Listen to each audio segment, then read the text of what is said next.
Hi, I'm Vivian Rain with Dr. BizBoom, and on today's video I'm going to be talking about a patient that might be a little difficult and how to best handle them. So in dealing with enough public, and if you have a difficult patient to deal with, congratulations.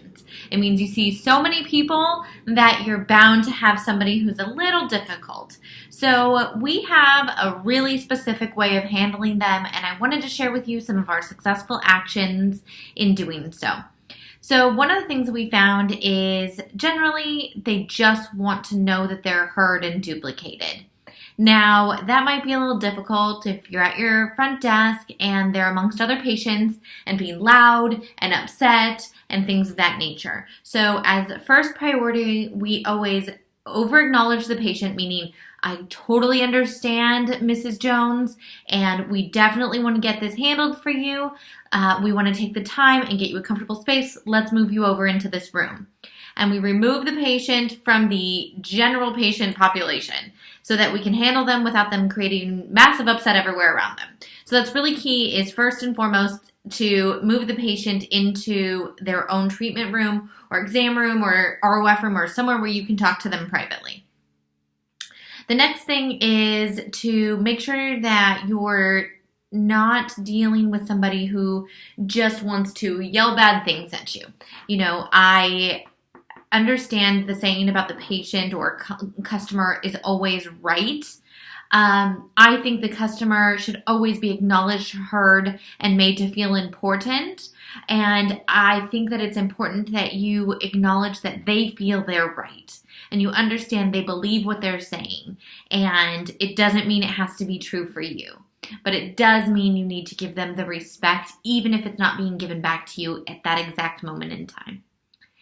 The other thing is, a lot of times their issue is very simple. And what I mean by that is it's one of a few things. Either they're frustrated because they're genuinely not feeling better.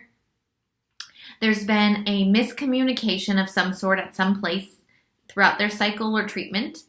Or they are having financial issues and that's all it comes down to is money. And identifying which of those things is very key right off the bat. The only other one that I sometimes run into is where you have a party that is giving them data that is undisclosed. A third party over here chirping in their ear. And so it's really important to identify that if that's occurring too and handle that with some truth. And I always stick very high purpose when I deal with a patient who's upset and I say, we are here and we devote our lives every day to helping you and are here to help you feel better and to support you in ensuring, whatever it is their problem is gets better. What can I do to help you do that? And then genuinely listen to them. If it is a treatment issue, go above and beyond to do anything necessary to make sure that they're doing well. And if it comes down to a financial issue, you have to go back in and be willing to have the conversation in a unit at a time about being the importance of the money that they're investing in their health and be willing to go back in, pull in the case manager, pull in the doctor, and get back into the cycle about why they decided this in the first place. People will handle easily if you hit them at their purpose. Why did they decide to do this in the first place? What happens if they don't do this? And really focus back on why they decided to become a patient with you in the first place. If they're not a patient yet and it's a new patient who's upset about the wait time or anything like that, I just massively acknowledge them. You're right. You shouldn't have had to wait. Absolutely. Let's get you in a room right now and let's get you seen. You have every right to be upset. I would be livid, and really just let them get it out. The place where you get into trouble is if you engage. If you get into agreement with them and you start going at them, and what I mean agreement, I mean an agreement that we're going to be upset. That's key not to do. You don't want to agree that we're going to be upset and this is going to be a bad situation. It's very, very easy to handle this if you choose to not make it a big deal. And if you choose to keep your integrity and your purpose about you, I find these things are actually really easy to handle. Now, As far as dealing with patients who, let's say, want to quit care or something of that nature, they have financial things they want to talk about their care plan. We always make appointments with those patients in office to handle those issues, and we have a room for them, and we have the case manager present to handle them. The case manager is the person most trained in handling these things and the one who enrolled them in care in the first place. We also have the doctor on hand.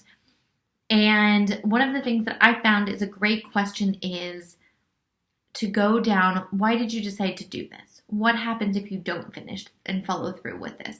What is the solution, right? Ask them. Don't solve their problem for them. Work them through solving it. What is the solution to getting you better and solving whatever their issue is, right? And let them create solutions with you. And if they're upset about something that happened with their care, just say, no problem, we will handle that. And go above and beyond to make sure that they're happy, right? So this is just a general overview about the mindset and the ease of handling patients that might have issues. The other thing, and some of the things unique to my practice, is I don't let people say problem patient or refund patient. We don't say those things, and those are words not uttered in our practice. Those are patients who need extra love or patients who need extra care. Or if somebody wants to discuss potentially dropping out of care, we have a code name. We call them raspberries. And that we have a raspberry that we're going to give some extra love to today. And this is important because words are powerful and patients are listening, and you don't want the communication to become about the less than amazing things in your practice. It's a patient that needs more love and they'll be fine. It's a raspberry that we're going to give some extra care today. So I would encourage you guys to create how you want to deal with these things in your practice. And if you don't know and you're a staff member, find out. And if you're the person in charge, create a plan and a system and then drill it with all the staff so that when it does happen, everyone feels capable and super able in handling it. That's when it's not going to be a big deal. It's when the staff doesn't feel like they know what to do when this happens that it starts to impinge on them. So everybody should feel completely capable of handling an upset patient in the office, at the front desk, and I would even go so far as to have the staff mock up and pretend to be an upset patient to each other and have to have them handle it and yell and do whatever. And I think you'll find on the other end that everybody feels better about it, and the next time it happens, there won't be any deer in the headlights moment with your staff. All of you guys will know how to handle it, and it won't ever be a thing. So on occasion, you might run into one or two here and there that you guys are better off releasing as patients, but those are the 1% to 2% minority of the people you will encounter. For the most part, people are wonderful and just want to be heard, and they're in pain, and it is sometimes a large amount of investment for them in their time and finances. Just hear them out and then get them back on their purpose of why they decided to do this with you in the first place. And above all, maintain your purpose and your knowingness that them being in your office is the right thing for them, and there's no better place for them to be, and it will work out in the end. And I hope that this helps you in dealing with a patient who might need a little extra care from you. And have a great day. And I can't wait to hear about all the success you guys are having. Thanks so much. Bye-bye.